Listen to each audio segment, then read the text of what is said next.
A paz do Senhor, queridos. Deus seja louvado. Estamos felizes por estarmos na casa do nosso Deus. Hoje nós estivemos aqui pela manhã, uma escola dominical abençoada, e foi bênção para as nossas vidas. E nesta hora nós estamos aqui na incumbência de trazer uma palavra, sobre a qual eu tenho orado e pedido a Deus. E eu faço questão de passar tudo o que o Senhor tem colocado no meu coração, por isso que eu anotei, porque às vezes a nossa mente se perde, às vezes a gente pula algum ponto e a mensagem fica sem nexo. Hoje eu quero compartilhar com os irmãos um salmo, uma parte de um salmo, um versículo do Salmo 119. Salmo 119, verso 105. Os irmãos até sabem, né? E este salmo eu quero que ele acompanhe a vida dos irmãos por muitos dias. Lâmpada para os meus pés é a tua palavra, e luz para o meu caminho. É um salmo bom de decorar, é um salmo que nos remete a uma prática, é um salmo que nos leva a pensar na nossa caminhada, nos nossos passos, como está a luz do nosso caminho, como é que está a claridade do nosso caminho. E observando o salmista, neste Salmo 119, durante todo o Salmo ele faz menção da palavra, mesmo que mudando os vocábulos, mas sempre se remete à palavra. No Salmo 119, 89, por exemplo, ele diz: para sempre, Senhor, a tua palavra está firmada nos céus. Para sempre a tua palavra permanece firmada nos céus.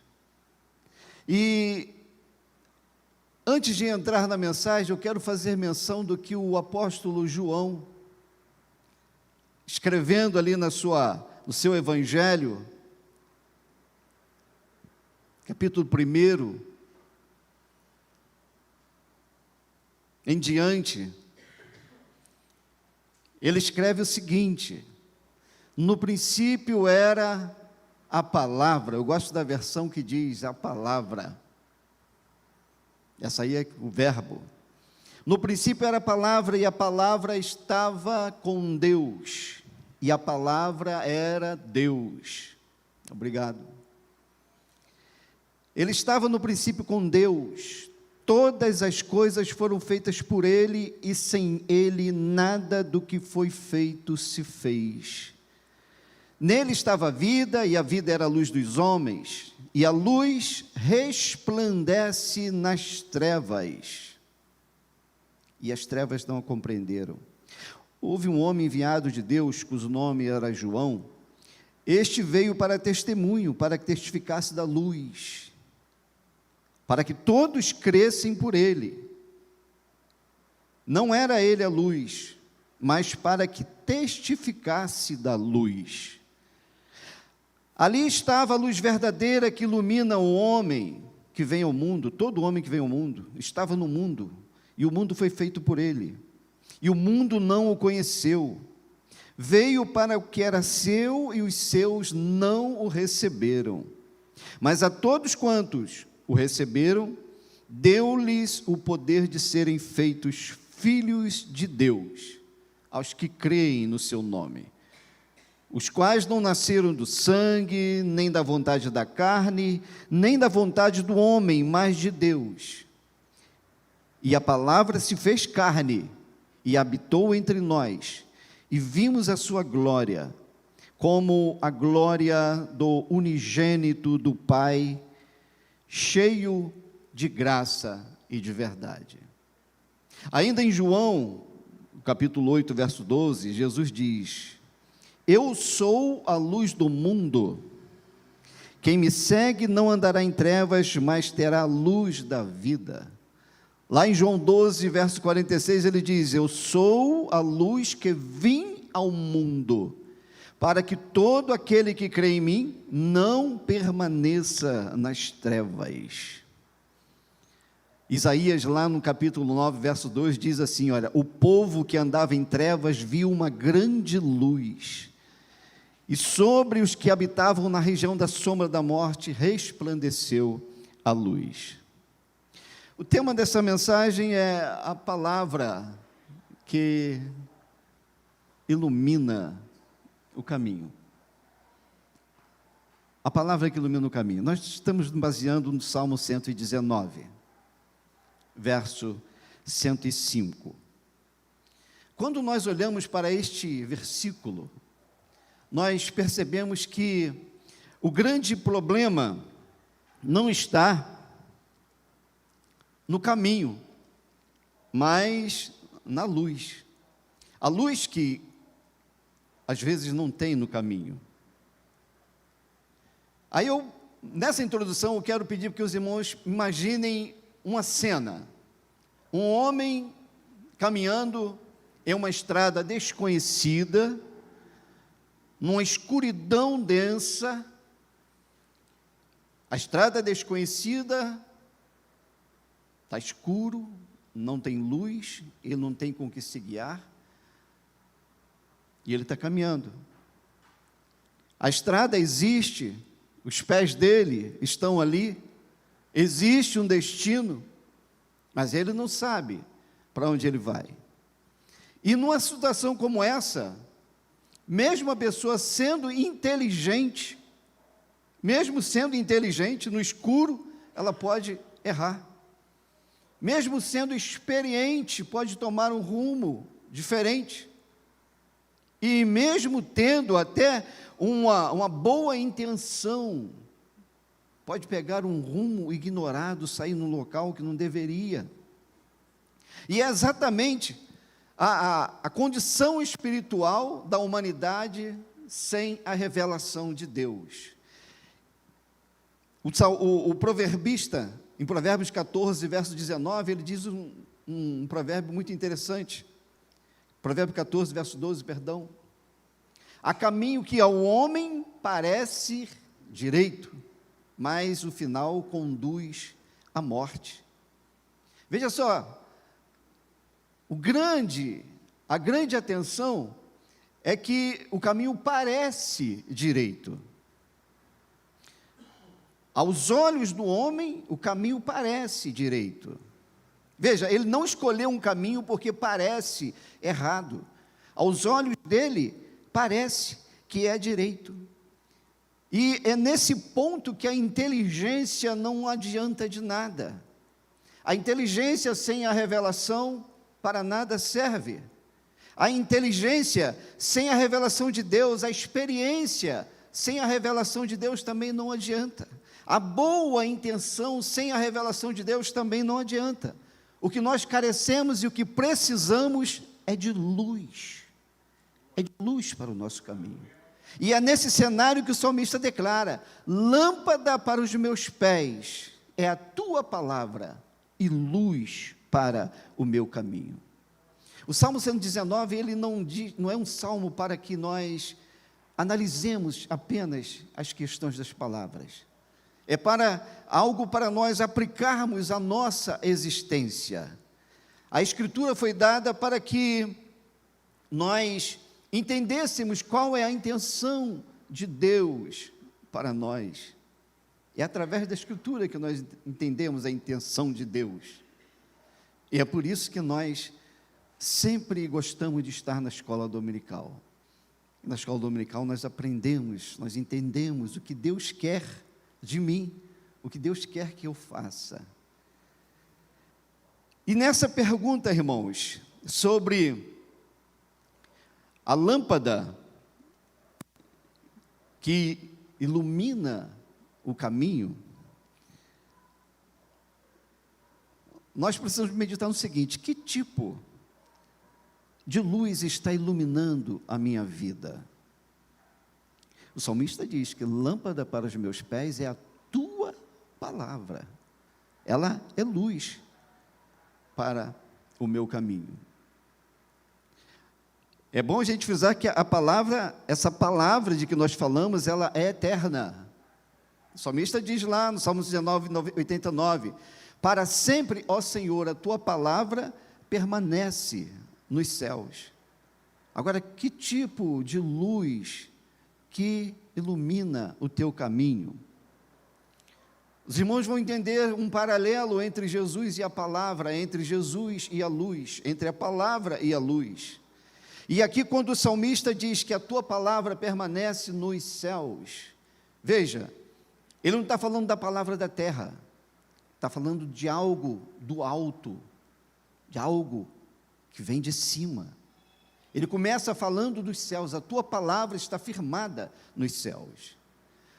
Porque se olharmos para a terra, né, os impérios passam, os governos passam, os costumes passam, as ideologias passam.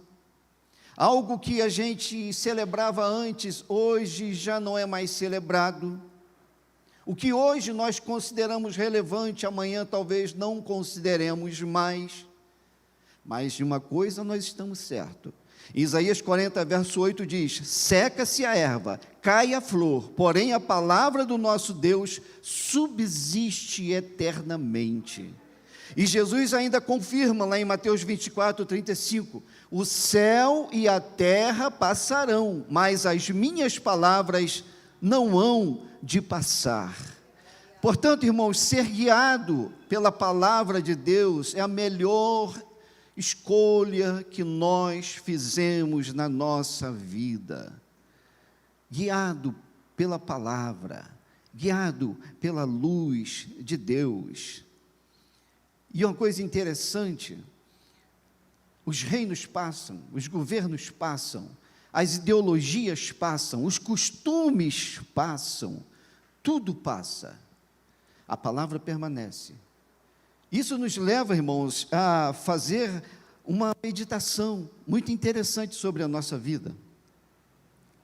Quando nós fazemos as nossas escolhas, as escolhas que nós fazemos, quando uma cultura diz uma coisa e a palavra de Deus diz outra, quando os sentimentos querem uma coisa, mas a palavra de Deus avisa outra coisa, quando uma decisão parece favorável, parece sociável, parece a melhor decisão, mas a palavra de Deus diz outra.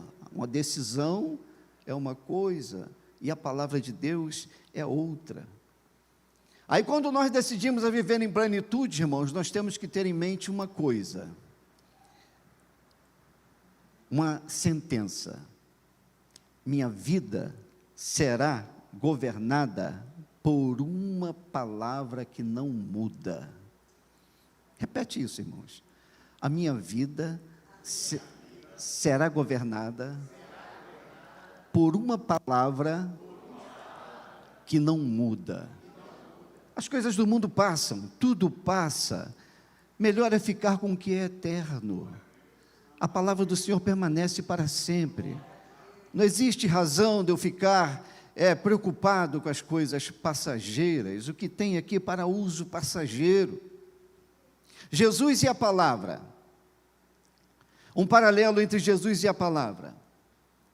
A palavra é a luz escrita que nos mostra a palavra encarnada. Ou seja, é a palavra escrita que nos mostra a palavra escrita que nos mostra a palavra encarnada.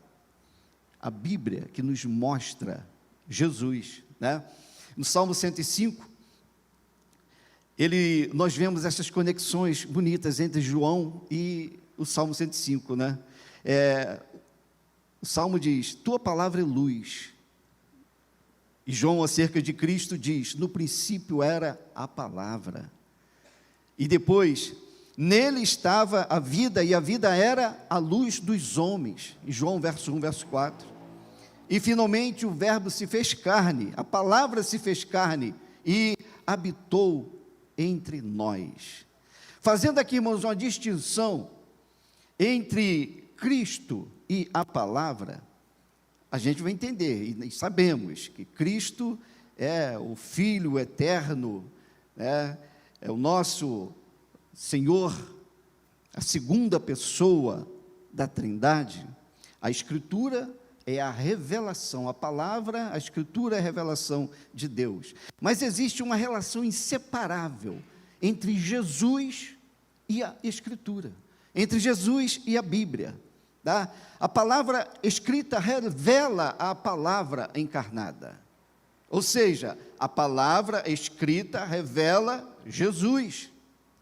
A Escritura aponta para Cristo. Ele mesmo diz em João 5,39, são elas que de mim testificam.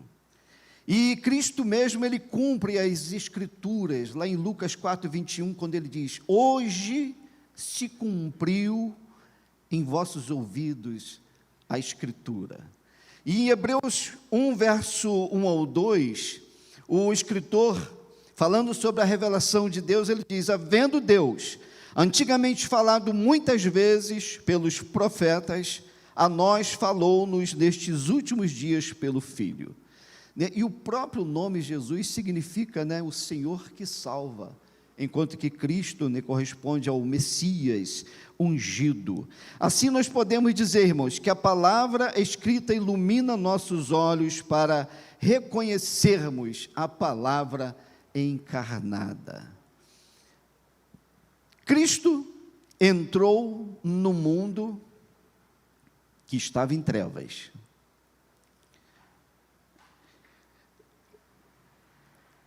Em Isaías 9,2 ele diz assim, o povo que andava em trevas viu uma grande luz. Jesus não veio salvar um povo que estava mais ou menos para melhorá-los, ele veio ao mundo em trevas, tá?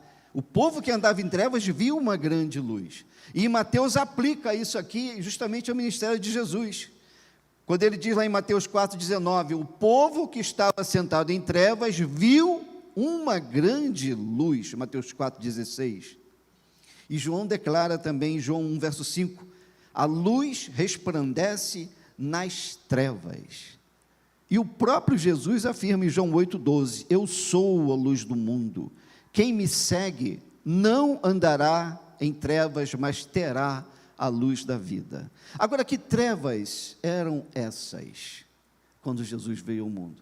Não era só, irmãos, imoralidade.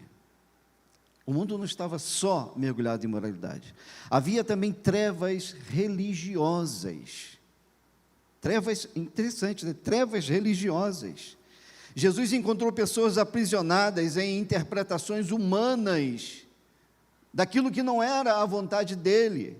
Eram tradições que estavam acima da palavra de Deus. Imagina, trevas religiosas, onde era imposto sobre as pessoas encargos que eles não podiam carregar, mas era colocado sobre as pessoas, aquelas ordenanças. E Jesus vai e denuncia isso em Mateus 7,13, dizendo que eles invalidavam a palavra de Deus pela tradição, e afirmavam ainda, vocês são condutores cegos, em Mateus 15, verso 14, é um paradoxo interessante, né? A pessoa possuir religião e continuar sem luz. E quantas pessoas possuem religião e andam sem luz? É muito comum nós encontrarmos, eu tenho a minha religião, você tem a tua, você vai tentar evangelizar certas seitas e eles dizem, não, você fica com a tua religião que eu fico com a minha. Uma religião, mas não tem luz. Podem ter até forma religiosa, mas não tem transformação. Pode conhecer regras, mas não conhecem a luz. E a luz veio para libertar os cativos. Em Lucas 4,18, o Senhor dizendo, o Espírito do Senhor é sobre mim, porque Ele me ungiu para levar boas novas aos pobres, e enviou para proclamar a liberdade aos presos, de recuperação da vista aos cegos, para libertar os oprimidos. Jesus veio libertar do pecado, libertar da culpa, libertar da mentira, libertar da escravidão espiritual, libertar da ignorância de Deus. Jesus veio fazer isso, irmãos, trazer liberdade. Existem muitos ainda que se consideram religiosos, estão dentro das igrejas, mas são ignorantes quanto às coisas de Deus. Ainda não sabem o que é caminhar na luz, seguir as veredas de Cristo. E Jesus afirma lá, em João 8,32, se conhecerdes a verdade vos libertará. E então conhecereis a verdade vos libertará. Em João 8,36 ele reafirma, se pois o Filho vos libertar, verdadeiramente sereis livres. Veja só, irmãos, a ligação. A verdade liberta, porque o Filho liberta. A palavra liberta porque Jesus liberta. Cristo realizou sua obra, morreu, ressuscitou, ascendeu. Aí Paulo escreve lá em Efésios 4:8, né? Subindo ao alto, levou o cativeiro e deu dons aos homens. Em Hebreus apresenta Cristo, né? Capaz de realizar essa purificação. Ele assentou-se à destra da majestade nas alturas. Hebreus capítulo 1, versículo 3. Portanto, a nossa fé, ela não está baseada num mestre morto. Ela está baseada em um rei vivo que está exaltado e entronizado acima de todas as coisas. Não é religiosidade, é liberdade em quem pode dar liberdade. Lâmpada para os meus pés e luz. Veja, irmãos, não é uma simples comparação. Aqui nós vemos uma metáfora, né? A palavra, o Salmo 119 não diz, a tua palavra é como uma lâmpada. Ela diz, lâmpada para os meus pés é a tua palavra. Portanto, literariamente, uma metáfora. Não é uma comparação. Se fosse uma comparação, seria, né? A palavra é como uma lâmpada. No entanto, ela diz, não, a palavra é lâmpada. O salmista aqui, ele transfere para a palavra de Deus o efeito que a luz produz nas trevas. A palavra tem então esse poder. E o paralelismo hebraico, irmãos, ajuda mais ainda, porque quando ele fala em lâmpada, ele se refere em pés, lá no texto hebraico. E quando fala em luz, ele se refere a caminho. E existem duas expressões que vão justamente representar o que significa lâmpada, que é um instrumento luminoso para clarear. Lâmpada tem essa conotação, essa explicação. É luz, é aquilo que é produzido por aquela lâmpada. Então, essa distinção permite uma aplicação.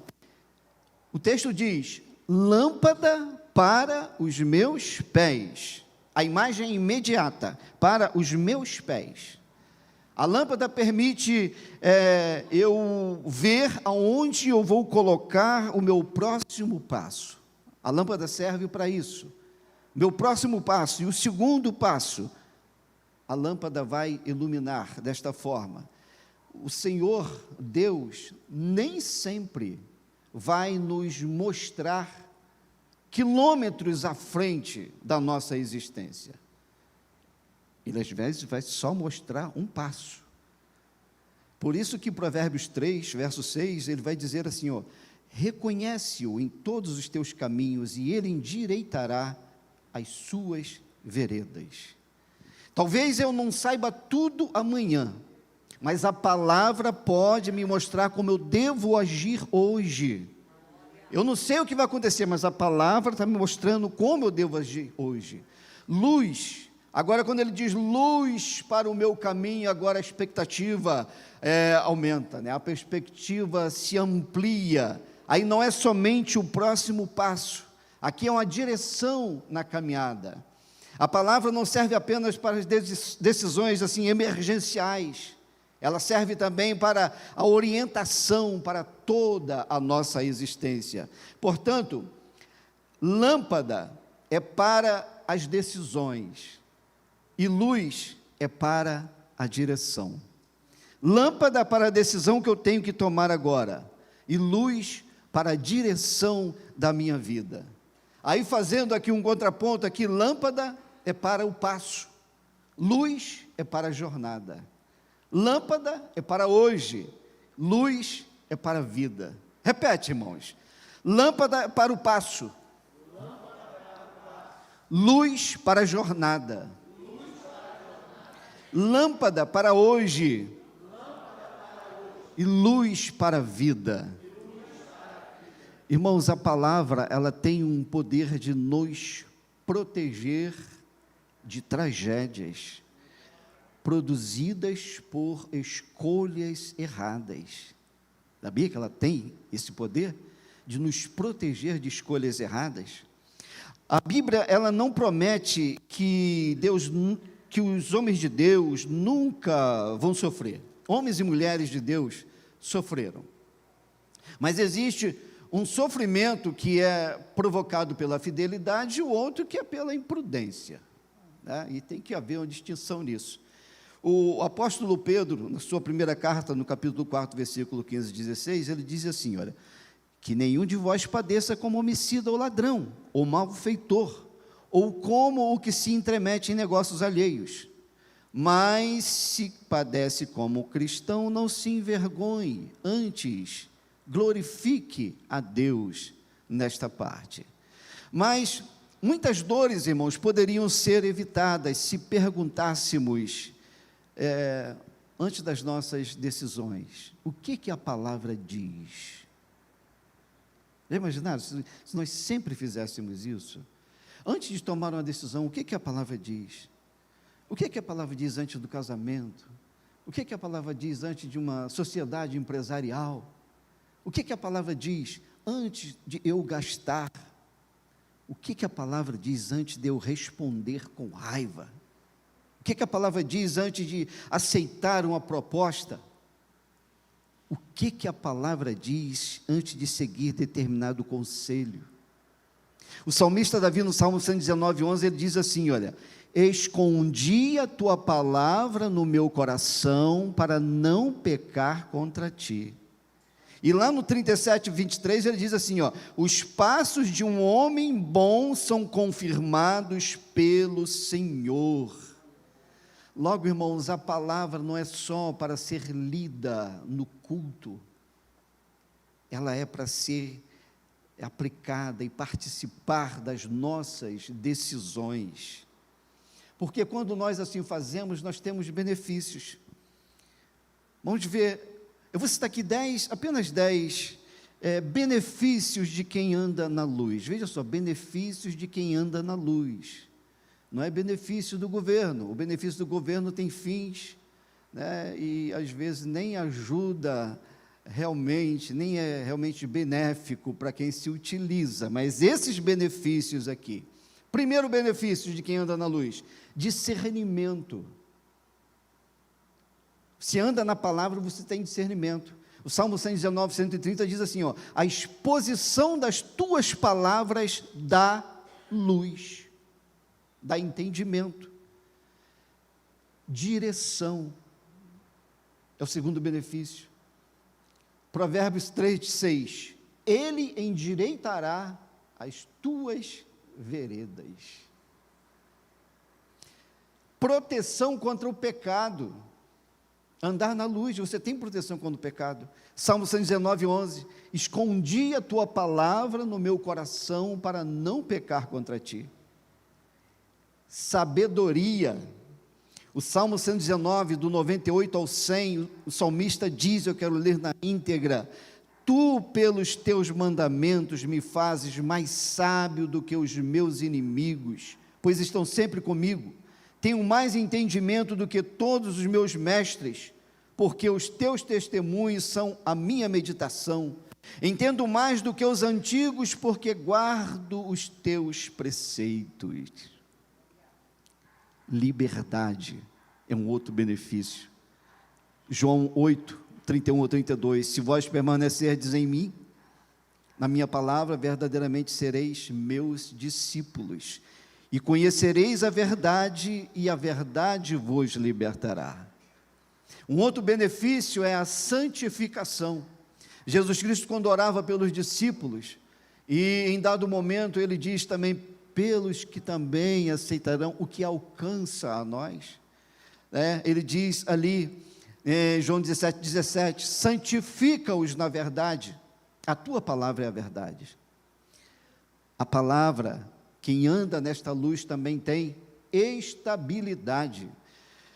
Jesus, explicando aquela parábola, em Mateus 7, 24, 25, ele diz, todo aquele, pois, que escuta estas minhas palavras e as pratica, assemelhá-lo-ei a um homem prudente que edificou a sua casa sobre a rocha, e desceu a chuva, e correram rios, e assopraram ventos, e combateram aquela casa, e não caiu, porque estava edificada sobre a rocha.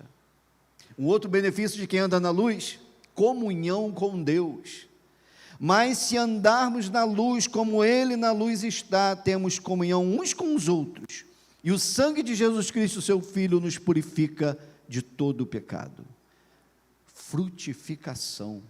Quem anda na luz, Salmo 1, versículo 1 ao 3, bem-aventurado o varão, que não anda segundo o conselho dos ímpios, nem se detém no caminho dos pecadores, nem se assenta na roda dos escarnecedores, antes tem o seu prazer na lei do Senhor, e na sua lei medita de dia e de noite, porque será como árvore plantada junto a ribeiro de águas, a qual dá o seu fruto na estação própria, e cujas folhas não caem, e tudo quanto fizer prosperará.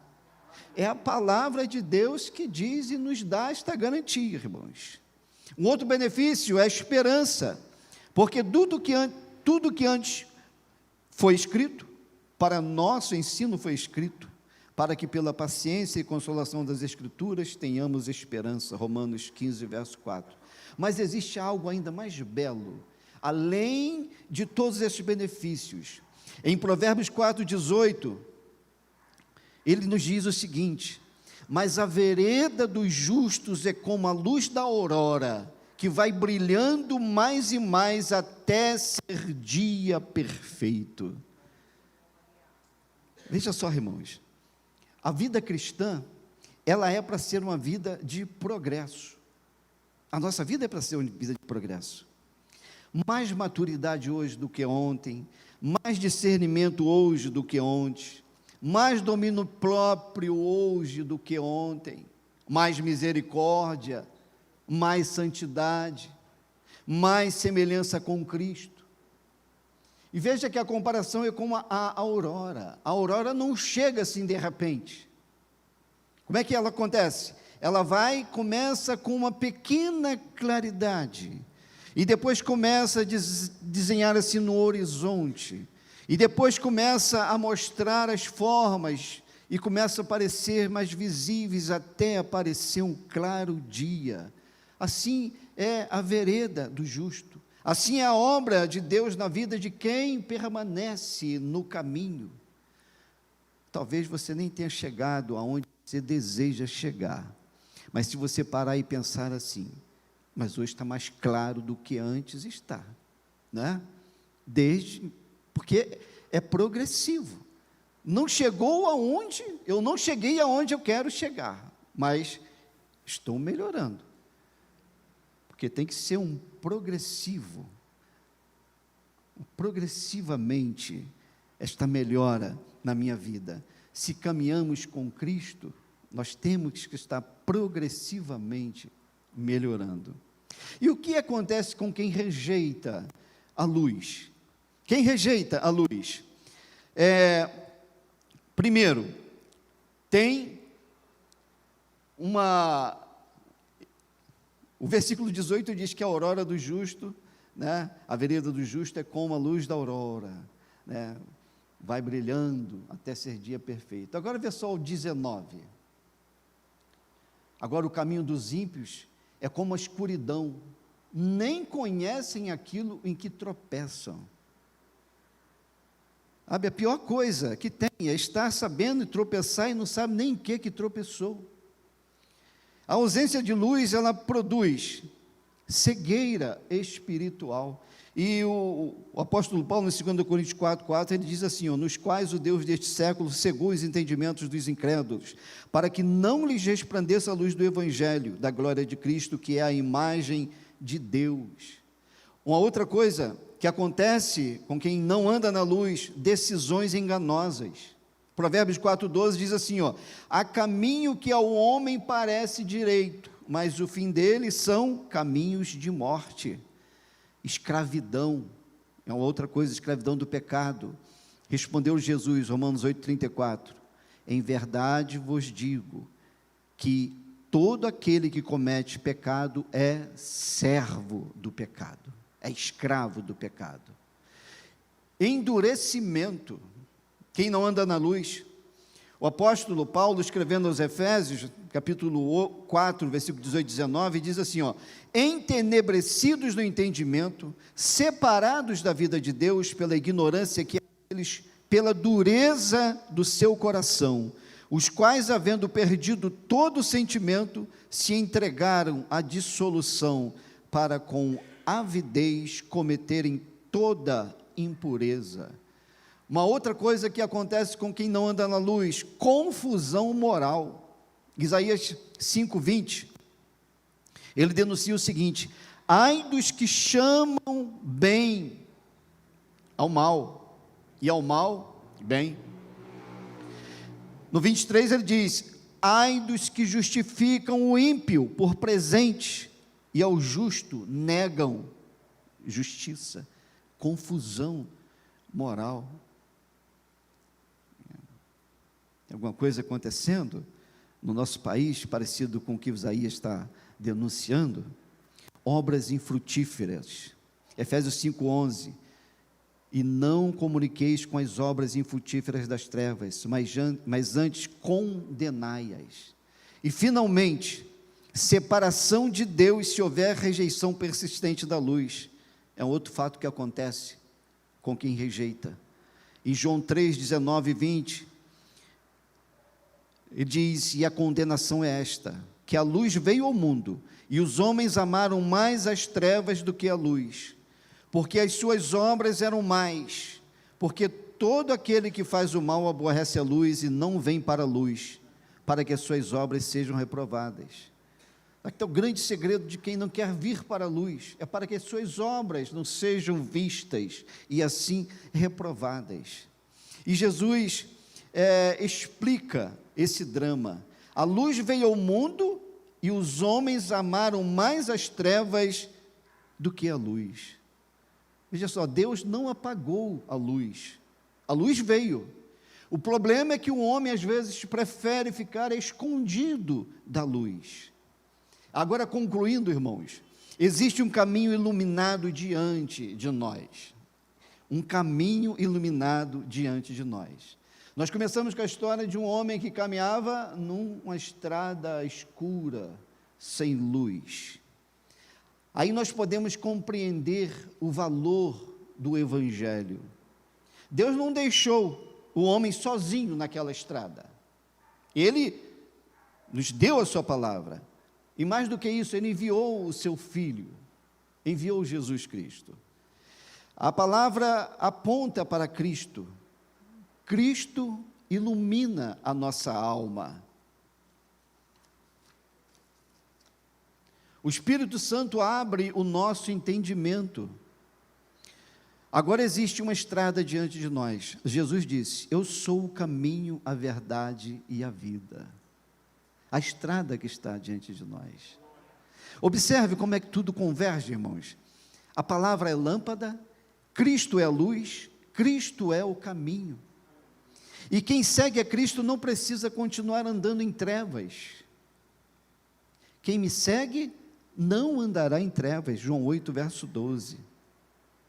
Se existe alguém aqui, ou nos ouvindo, que ainda não caminha conosco nesse caminho, Vem caminhar com a gente. Ande conosco. Se perguntarem, se alguém de repente perguntar, mas para onde é que vocês estão indo?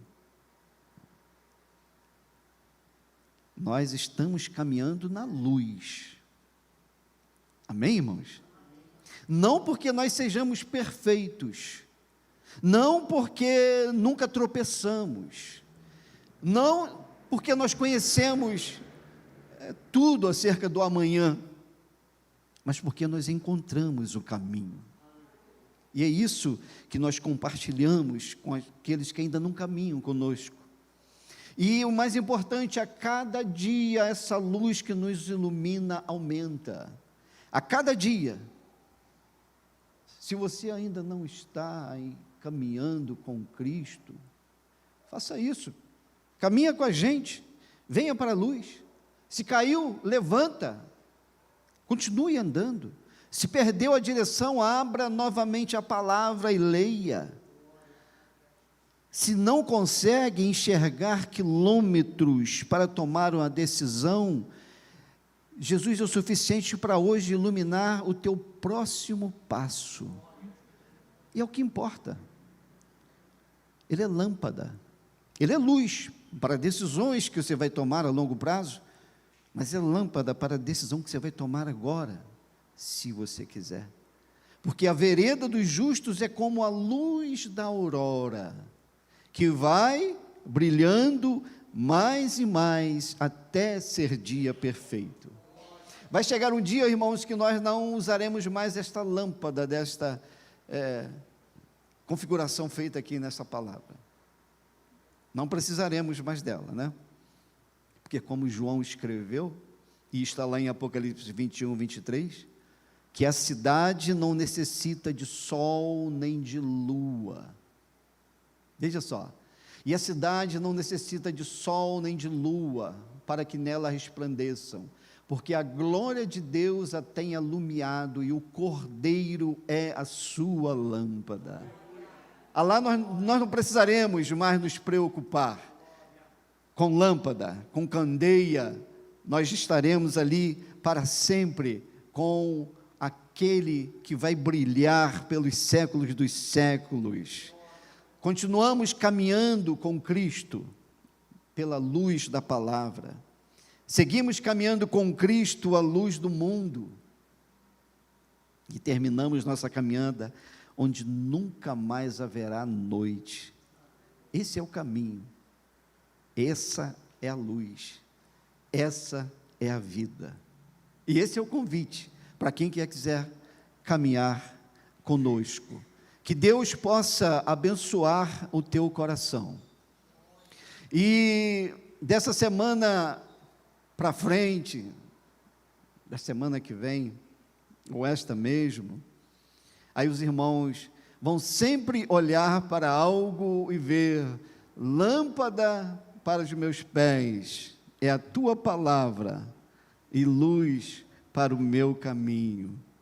Aí eu acrescento: caminha para a igreja, caminha para a escola dominical, caminha para o culto de ensino, vai fazer bem a tua alma, vai fazer bem a tua alma, tá?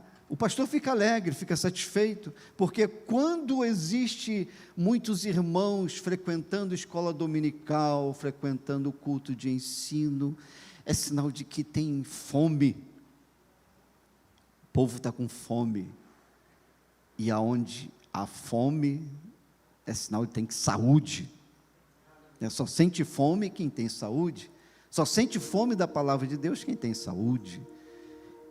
E a minha oração, o meu desejo, é que os irmãos venham sentir, aqueles que sentem, que redobrem a sua fome pela palavra, e aqueles que não sentem fome pela palavra, se preocupem com isso. Não tem como caminhar nas trevas se não tivermos a luz da palavra, se não tivermos a palavra como nosso guia.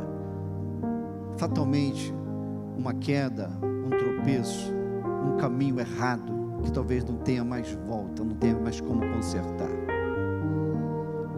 Se alguém quiser vir aqui à frente, receber uma oração, ou se quiser se consertar com Deus, aproveite essa oportunidade. A porta da graça está aberta, a porta da salvação ainda está aberta. Amém?